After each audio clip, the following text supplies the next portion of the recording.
आज हम देखने वाले हैं टाइप्स ऑफ रेस्पिरेशन।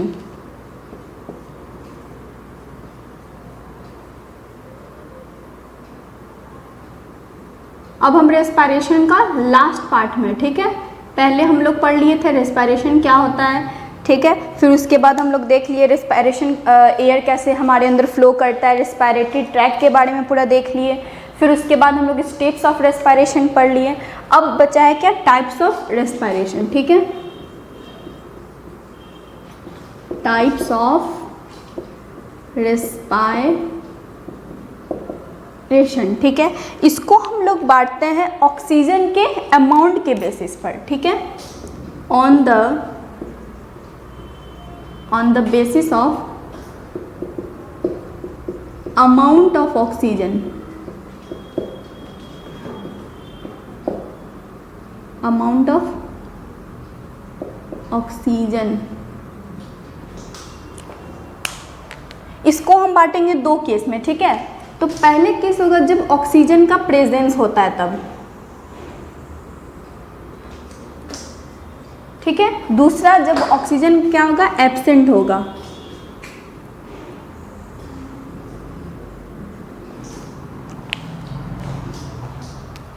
पहला क्या है, presence of oxygen,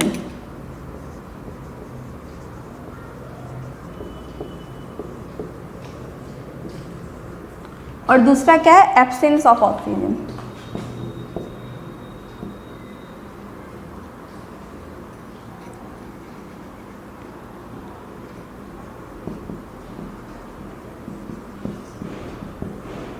absence of oxygen, ठीक है। तो पहला केस है जब ऑक्सीजन जो है वो प्रेजेंट है, ठीक है, और जब ऑक्सीजन एब्सेंट होगा तब, मतलब एब्सेंस होगा उसका। तो जब ऑक्सीजन फुल्ली अमाउंट में प्रेजेंट होगा तो मेरा ग्लूकोज जो है वो कैसे ब्रेक डाउन करेगा, कंप्लीटली या फिर इनकम्प्लीटली। तो जब मेरा ऑक्सीजन सफिशिएंट अमाउंट में है तो ग्लूकोज जो है वो कंप्लीटली टूटेगा, ठीक है, यानी कि ग्लूकोज कंप्लीटली ब्रेक, ठीक है। और जब ऑक्सीजन क्या है, एब्सेंस है, तो ग्लूकोज कंप्लीटली टूटेगा क्या,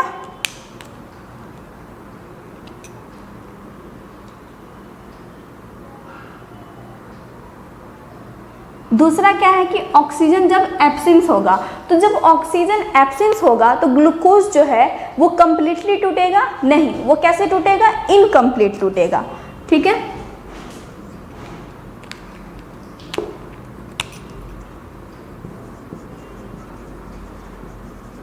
ग्लूकोज ब्रेक इनकम्प्लीटली,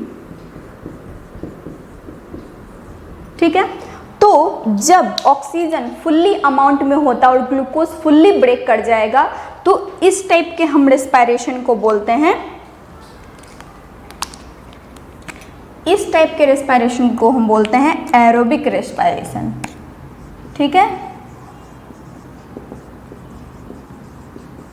और दूसरा जब ऑक्सीजन एब्सेंस होगा और ग्लूकोज जो है वो इनकम्प्लीटली टूटेगा तो इस टाइप के रेस्पिरेशन को हम बोलते हैं एनएरोबिक रेस्पिरेशन, ठीक है।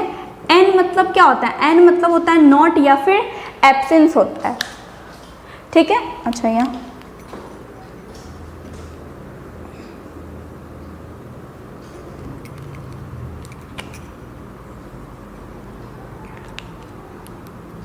हाँ, एन मतलब क्या होता है, एब्सेंस रेस्पिरेशन।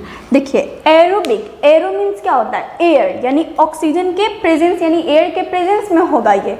और एन मतलब होता है नॉट एयर, यानी कि एयर के एब्सेंस में, ठीक है। इस तरह से मेरा रेस्पिरेशन जो है वो कितना टाइप्स का है, 2 टाइप्स के होते हैं। पहला क्या है, एरोबिक रेस्पिरेशन,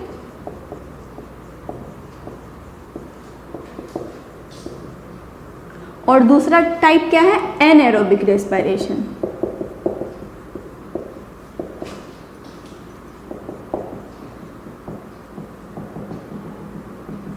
ठीक। अब इसके बाद देखते हैं, तो जब ग्लूकोज कंप्लीटली टूटेगा तो ये क्या क्या निकालेगा, तो जब ग्लूकोज कंप्लीटली टूटेगा तो ये रिलीज करता है CO2 यानी कार्बन डाइऑक्साइड रिलीज करेगा,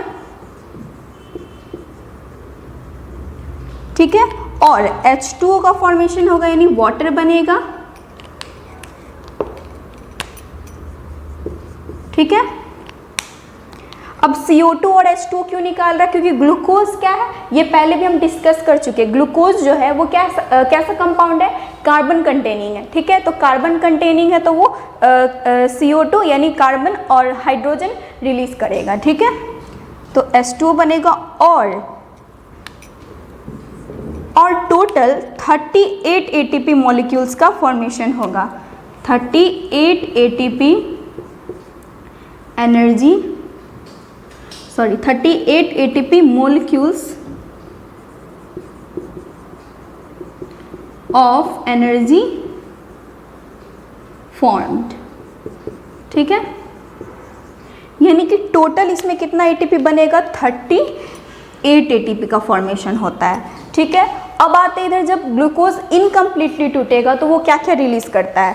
तो जब ग्लूकोज इनकम्प्लीटली ब्रेक करेगा तो पहले तो इस प्रोसेस को हम लोग बोलते हैं फर्मेंटेशन, ठीक है। क्या बोलते हैं इसको हम लोग, फर्मेंटेशन बोलते हैं। फर्मेंटेशन मतलब क्या होता है, जब ग्लूकोज जो है वो एनएरोबिकली यानी कि ऑक्सीजन के एब्सेंस में ब्रेक करता है, तो इस प्रोसेस को हम लोग क्या बोलते हैं, फर्मेंटेशन बोलते हैं। फर्मेंटेशन, ठीक है। तो जब फर्मेंटेशन होगा तो ये दो टाइप्स का होता है, ठीक है। On the basis of formation of product, मतलब प्रोडक्ट किस टाइप का बना रहा है उसके बेसिस पर दो होगा। पहला होता है इथेनॉल फर्मेंटेशन, ठीक है। दूसरा होता है लैक्टिक एसिड फर्मेंटेशन, ठीक। ये इथेनॉल का जो फॉर्मेशन है ये फर्मेंटेशन होता है यीस्ट में होता है, ठीक। यीस्ट एक क्या है, ये प्रोसेस किस में होता है, यीस्ट में। यीस्ट एक यूनिसेलुलर क्या है, ऑर्गेनिज्म है इन यीस्ट। और लैक्टिक एसिड का जो फॉर्मेशन है ये होता है मसल्स में, इन मसल सेल, ठीक है।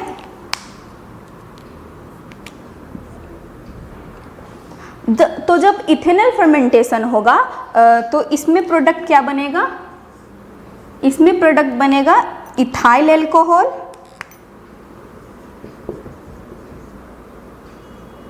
इथाइल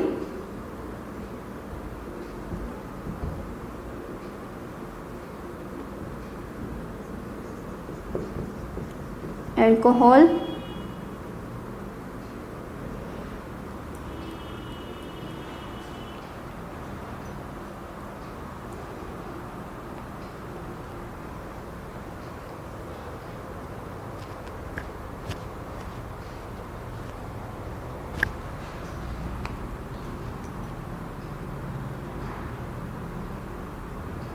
यहाँ पे ओल होगा इथेनॉल, ठीक है। इथाइल अल्कोहल या फिर इसको हम लोग क्या बोल सकते हैं, इथेनॉल बोलते हैं, ठीक। और साथ ही ये CO2 भी रिलीज करेगा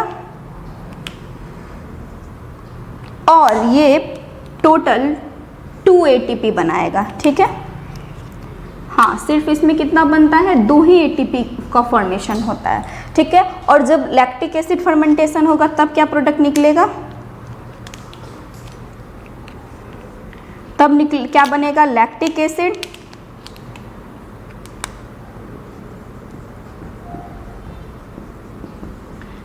जब लैक्टिक एसिड का फर्मेंटेशन हो रहा है तो क्या बन रहा है, लैक्टिक एसिड बन रहा है और बनेगा 2 ATP मॉलिक्यूल,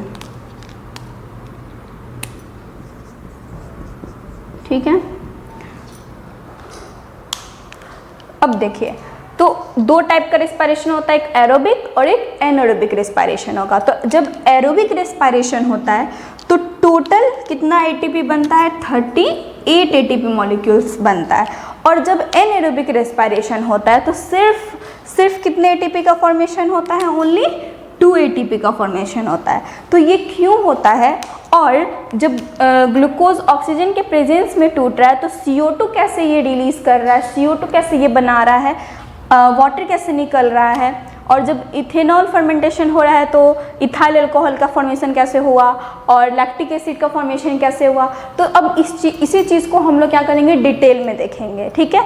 तो सबसे पहले हम लोग और एक्सप्लेन करेंगे, किसको एक्सप्लेन करेंगे, एरोबिक रेस्पिरेशन को, और फिर इन सब को इक्वेशन के साथ देख लेंगे एनारोबिक रेस्पिरेशन में, ठीक है। तो अब हम लोग देखेंगे क्या कि एरोबिक रेस्पिरेशन में ये 38 एटीपी कैसे बनता है और कैसे ये कार्बन डाइऑक्साइड ये सब रिलीज होता है, ठीक। इसको हम लोग कैसे देखेंगे, इक्वेशन के साथ।